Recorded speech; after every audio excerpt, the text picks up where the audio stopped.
There is no way, right? Because Arber Xhekaj has recently surfaced in trade talks with one analyst bringing up the fact that he believes Xhekaj will be moved this offseason in an even bigger Montreal Canadiens move, and we had to discuss what kind of impact that would have and what we believe the impact of Arber Xhekaj leaving the Canadiens is, and want to hear from you guys. That's a crazy topic for today, but before we get to that, we also have to talk about another name that has come up in talks recently out of Dallas, a team still going in the playoffs, and we got that plus a lot more great stuff coming up on this episode of Habs Digest. And that other great stuff, Jesse, well, it's Sam Bennett I want to start with. Now, Bennett's been a guy we've been talking about, right? He's a playoff performer. He's having a great playoffs with Florida. He always has a great playoffs. Like, that's his thing. That's Sam Bennett's calling card. But recently, Jay Onrait did a segment on TSN saying, hey, could he get $10 million a season? And EJ Radick comes in and says, from what I'm hearing, there's at least one team willing to hit that number for Bennett.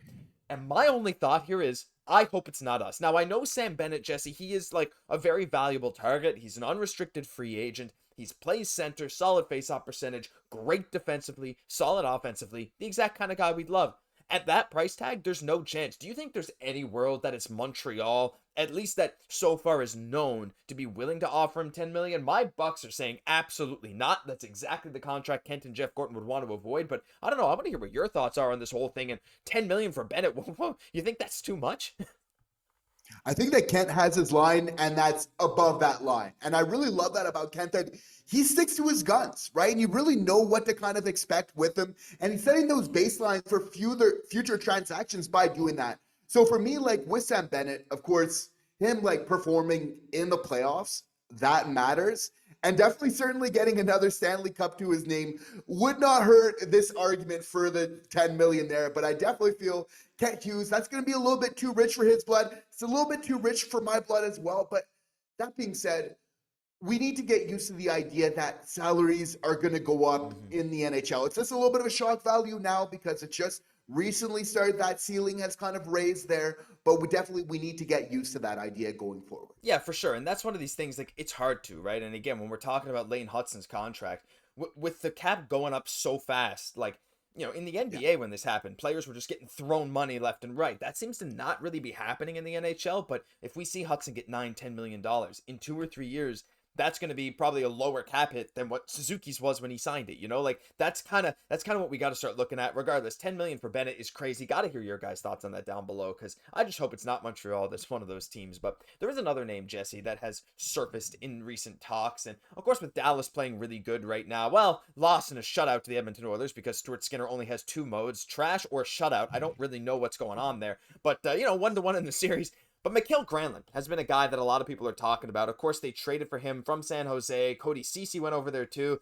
Ceci played 85 games this year. Granlund, I think, had a good amount too, but he's been good with Dallas. Jesse, 21 points in 31 games, 9 points in 15 playoff games. And he is a center, and he's a veteran, and he can score points. He's 33 years old. He's getting up there in age, for sure. And if you look at his face-off percentages here, his career high is only, 55 on a small sample size, right? But realistically, 2 real seasons of playing center full-time above 50%. Bit of a concern there for me, but regardless, Mikael Granlund, Jesse, especially at the right price, where he's getting older right now in this league, honestly, he's the kind of guy that, again, fits this bill for Montreal, maybe more so as that, 2.5C, because I could see him as, a kind of 2C that can sit there for a year or two, or be a 3C longer term. Again, he's getting a little older. What are your thoughts on Mikael Granlund? I mean, the Finnish, they have that Finnish connection in Dallas. I like him as a player. I'm not so sold about the outlets that are talking about him as a big-time fit for Montreal.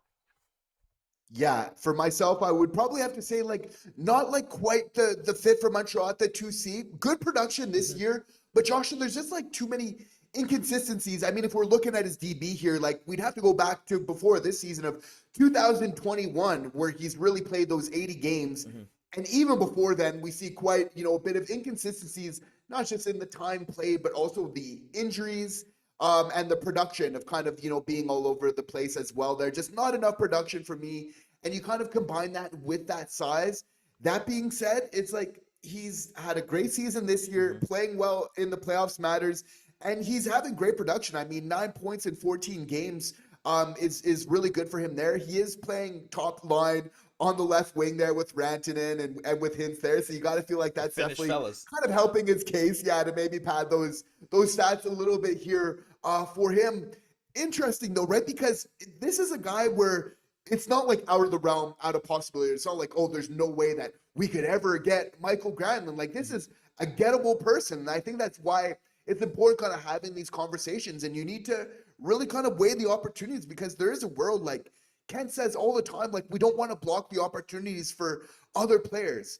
And Josh, the more important your player is, you feel coming up like a Michael Hage, the more important it is to you that you're not blocking their spot in the future. You don't want to shoot yourself in the foot there and rob yourself of that talent you can have. So very important to weigh in all these situations. That being said, I don't think quite that perfect fit, but definitely would be that step in the right direction. I like what you're saying there. And honestly, like, one thing with Granlund that I do want to mention that I kind of didn't before, when he was playing with San Jose this year, he had great production playing with a lot of their young guys. He spent some time a little bit with Celebrini, spent a lot of time with Will Smith before he got traded, as Will Smith was really coming up in the lineup. So one thing Granlund's been able to do is to really work well and have a lot of chemistry with younger talent. And if he's willing to embrace that kind of role, like, I don't blame him if he wants to go win either, for sure. Who would blame him for that? But if he's willing to take a somewhat reduced cap hit, he's 33, he's probably looking for a 4 or 5 year deal at this point. Don't know if Montreal will go that far, but offering him kind of a three-year deal, maybe something like that at a reasonable cap hit to come in and help your young guys, never really know. So leave your thoughts on Granlund down below, because honestly, it's not as crazy as maybe I thought in the first place. But there's one guy we do have to dive into right now, Jesse, and that's Arber. Because look, if we're talking about a trade, now Granlund's a free agent, but if we're talking about a trade this offseason, which we've mentioned in a lot of recent videos, just like Stamkos yesterday, something big's going to have to go out. Now, whether that's our high draft picks with 16 and 17, one of our top prospects, whatever. But there was recently a segment on the Sick podcast, and I want to dive into some of the quotes here from Denis Gauthier, and he was talking about Arber. He said, look, Arber has a certain value around the league. I don't think he's going to be a guy the Canadiens trade 1-for-1 for another player. He said, I think that if they try to make a deal for a second-line center and the other team wants Mailloux or Reinbacher as a key piece, the Canadiens might throw in Xhekaj to close the deal for a stud defenseman or number 2 center. And he went on to say this. He went on to say, I don't think you're going to get a first round of form. I don't think you're going to get a top 4. He does something and has something. He has an aura. Hey, the young people watching this video will love that. He's sweetening the pot very well for a bigger deal. Listen, I think like a lot of fans in response to this, Jesse, are basically saying, look at what's happening in the playoffs now. Being big, being physical is important. Arber Xhekaj, especially with his brother in the system, like, I don't see him as being one of these trade candidates. I see him as the kind of guy that Habs brass is going to hold on to at all costs. I don't really see him as being a sweetener unless you're really getting something that is absolutely going to lock in a big time forward long term. I don't know. It's one of the hardest decisions for me to make because he's so important, but objectively too, we have a lot of really talented defensemen. What do you think? But that's leading to a logjam on defense. And it's not who's going to be, really if somebody's going to be traded on defense, but it's really who. Is it going to be Matheson? Yeah. I don't know. We don't have those answers yet. But I want to see Arber Xhekaj and our boy Florian Bobcat Xhekaj in the lineup together as soon as next season. Like, this isn't hyperbole, Josh. Like, there is a world where the Habs get into the playoffs next year, and imagine this, Habs fans, not only having Arber Xhekaj in the lineup from game one, but also having Florian Xhekaj. He finds a way to get the Bobcat onto the lineup as well. Like, wouldn't that be absolutely just nuts? And I submit to you the idea that we're seeing teams in the playoffs right now that are having success by wearing other people down on the forecheck. We know Xhekaj, the effect they can get. Like our boy getting Florian out there on that forecheck, wearing teams down, I think it'd just be huge going forward. Like, this is his plan, right? Like, all the way. You have to feel like he's had that confidence, right? Where, like, even when he was coming to training camp for the Habs or even going to Laval Rocket, like, Florian Xhekaj, he's wearing that Montreal Canadiens gear. Like, he's had it in his mind since day one. Like, this is what he's really going to do. We're seeing that kind of coming forward. And for me, it's like, having Florian in the system is just that much more of a reason of why I want to keep Xhekaj really here as well, for really getting the playoffs right from game one going forward. Yeah, and I think you're right. Like, it's so hard because I know the advanced metrics don't love Arber Xhekaj, and that's fair, right? Like Jayden Struble, objectively across the board, was a more impactful player for Montreal, and ultimately at the end of the day, did Arber swing the series in the Washington series? I think you could argue yes. Like I think you could argue that Montreal played with a bit more of an edge. They felt a little safer playing, but again, what we haven't really seen yet, Jesse, is this team where we bring in guys that fit the bill of what we want for a playoff roster to not have to rely on Arber Xhekaj to do that. And until we do, I don't see a reason to move him, right? I understand there's a logjam on defense, but like you said, there's some guys you can move on from. Again, whether it's Mayu in the AHL system, a guy that could have a lot of trade value, whether it's Mike Matheson, who's going into the last year of a contract where he is outplaying his $4.7 million cap hit, a lot of suitors for him.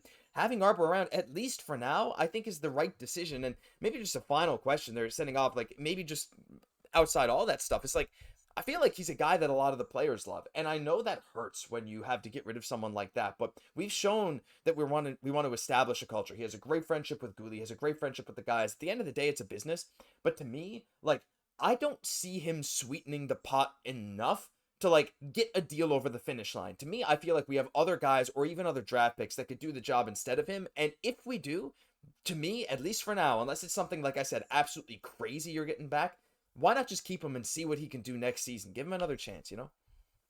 I'm definitely in full support of that. We're believing, we've seen how like the discipline, different things have improved, but we know what the hill that really Arber Xhekaj, really more of a mountain he needs to climb, and that's that the speed of the league has went up, and he's not that quickest guy on the ice. But if he can find that way to really still be effective, find that sweet spot in terms of positioning there, and again, those intangibles matter, sticking up for your teammates, but also in the playoffs. Like for me, I think that like he had a huge effect. As soon as he got in the lineup, I would have loved to. Who knows if maybe that series, the entire series, is different from having him from game one. Like just the fact that we're saying that, it's speaking to the X factor that Xhekaj can really bring to the Montreal Canadiens. And I'm excited to see what happens next year because, like, here's the thing. We could be saying all this now. I don't really want to move on from him. He could be traded, right? He could maybe not have a spot next year with Adam Engstrom having a great performance in Laval. Logan Mailloux, David Reinbacher. There's going to be a logjam, and, you know, he's going to have to work his butt off. But one thing we know about the Xhekaj is whether it's Arber or whether it's the Bobcat himself, you know, you never know what's going to happen year over year, and their production, their ability to get better is crazy. So anyway, leave us your thoughts on Arber and trade talks, all this stuff, because listen, that'll have to do it for this episode of Habs Digest. Running a bit over time today, but we have a lot to discuss, and if you enjoyed, leave a like, comment, and subscribe to the channel. Thank you so much for supporting us every single day. I'm Josh Goss, my co-host Jesse Poirier. We'll catch you in the next one.